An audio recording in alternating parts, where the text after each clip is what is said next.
Then I saw the two journalism movies, Spotlight and Truth, and Adam's on the line, so maybe I'll bring him into this before we talk Blu-rays. Hey, Adam. Hi, guys. How are you? Hi, Adam. Very good. Good. Okay. We're Excellent. going to talk a little bit about Spotlight and Truth, and then we'll get on to Blu-rays. I watched both, and Spotlight was my number one must-see this season. So I was sitting down at it, and I took my friend Rick, and Rick said, "Oh, great." He didn't know much about it. He just read the kind of the tagline of it, and said, "Oh, great, it's another movie that poo-poos on the church, and we really need that, especially in this day and age." And I said, "No, that's not what it is at all, at all."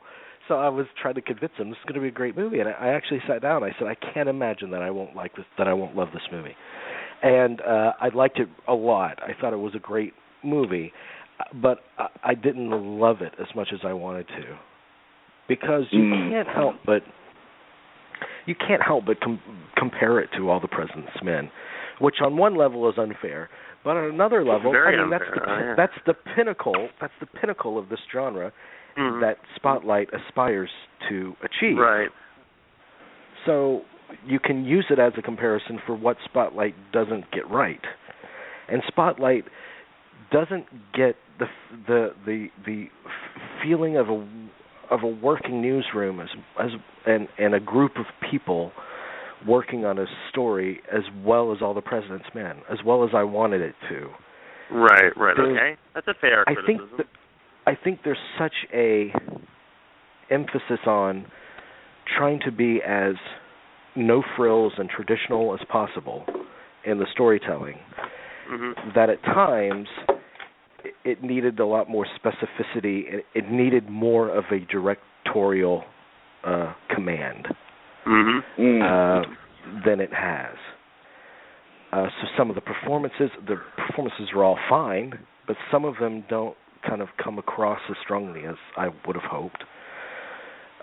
There's a lot of exposition in it. There's a lot of exposition in All the President's Men, but you really feel it in Spotlight because there's far too many times when so much information's coming at you, and they use scenes to explain the scenes that you've already seen, just to make sure that you understand what you just saw. And it just, after a while, it becomes a little monotonous.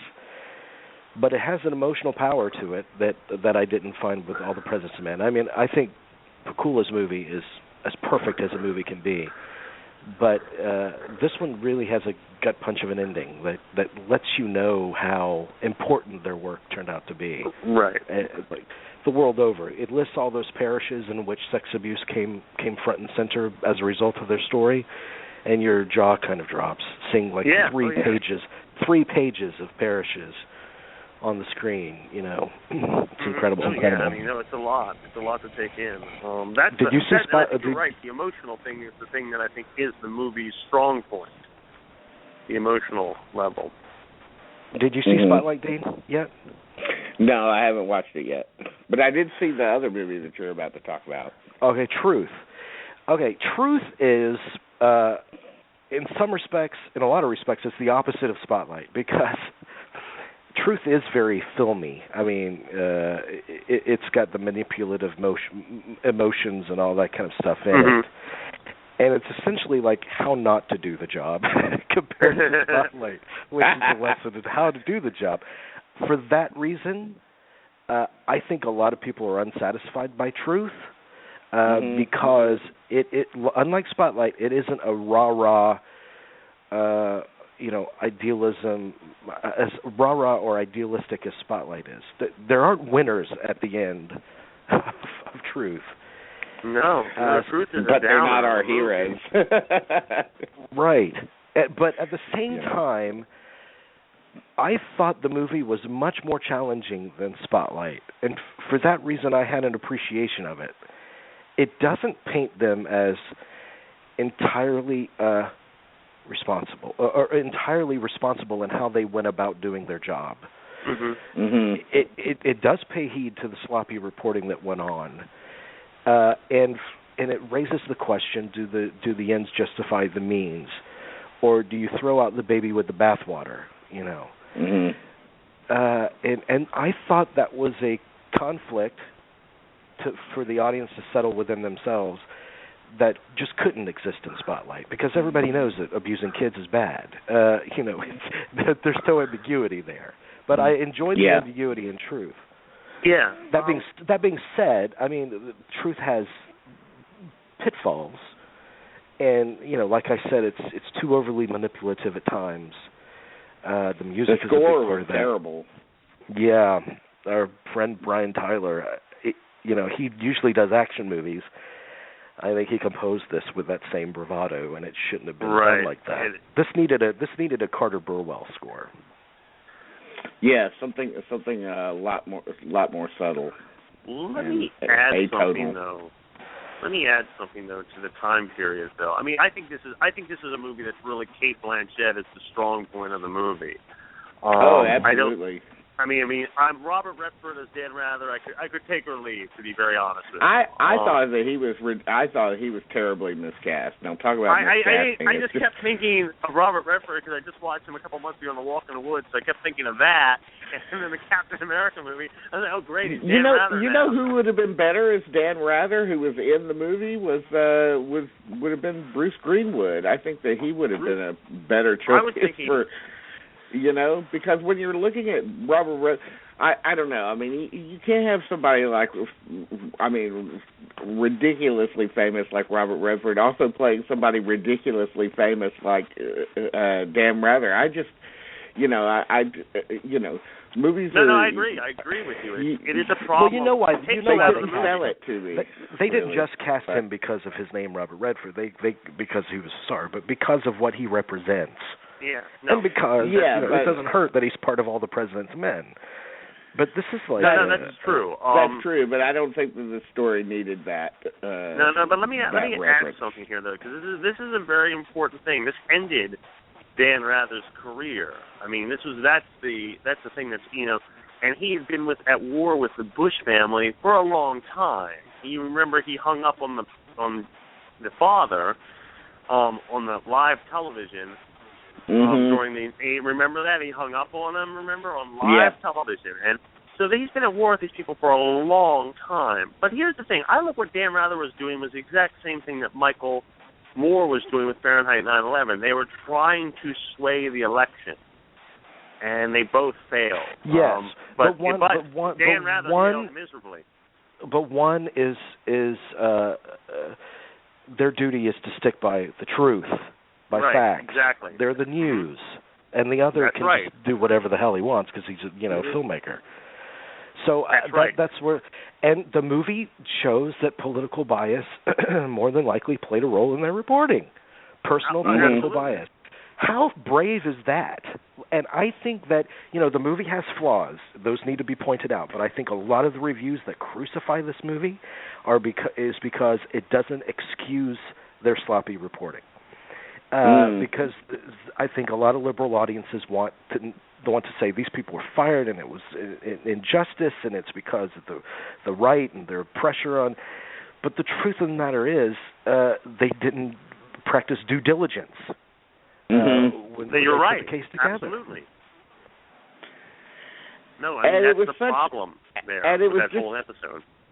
To me, the movie really gets interesting when they do get into hot water over it. I think I was less interested in the report in the reporting of the first half of the movie where they're showing the gathering of facts and so forth and the building of the story, which I thought was like in comparison to something like even Spotlight or of course All the President's Men. This story is relatively small potatoes, I thought, and I was like, and I was like, I don't know, it's a movie about this. I just, frankly, who cares really? And it only got good when they are raked over the coals over it. Oh, yeah. And that's where I thought the movie, took a turn into better territory. So you're talking about the scene where she goes with her lawyer at the end. Dermot Mulroney is, the Inquisition, basically. Yeah, for lack of a better word.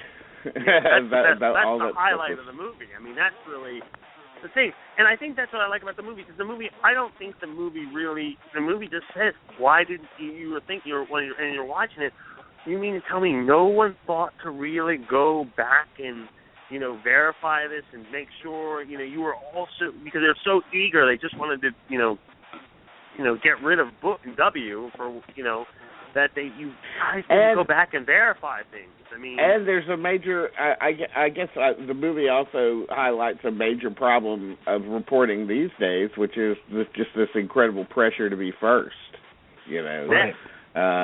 Good point. And to cut corners in order to do that. Great point. That's why this is such an interesting double feature between this and Spotlight, because Spotlight kind of holds the mirror to all the issues that Truth brings up.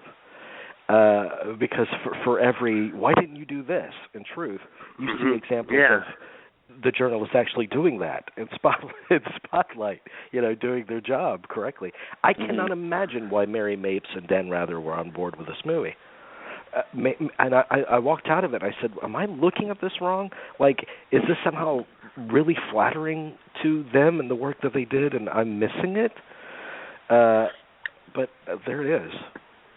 No, I think that's a good point. That's a really good, because I was thinking that too a couple of weeks ago when I watched it. I mean, this was such a. First of all, he should have. You speak about we're a Monday morning quarterback a decade later, or more than a decade later. But you're like thinking, this is the thing that ended your career, basically. I know he does the stuff for Mark Cuban on HDNet or whatever, but this is the thing that ended your career. And you're on board with this. It's not exactly. It's very puzzling.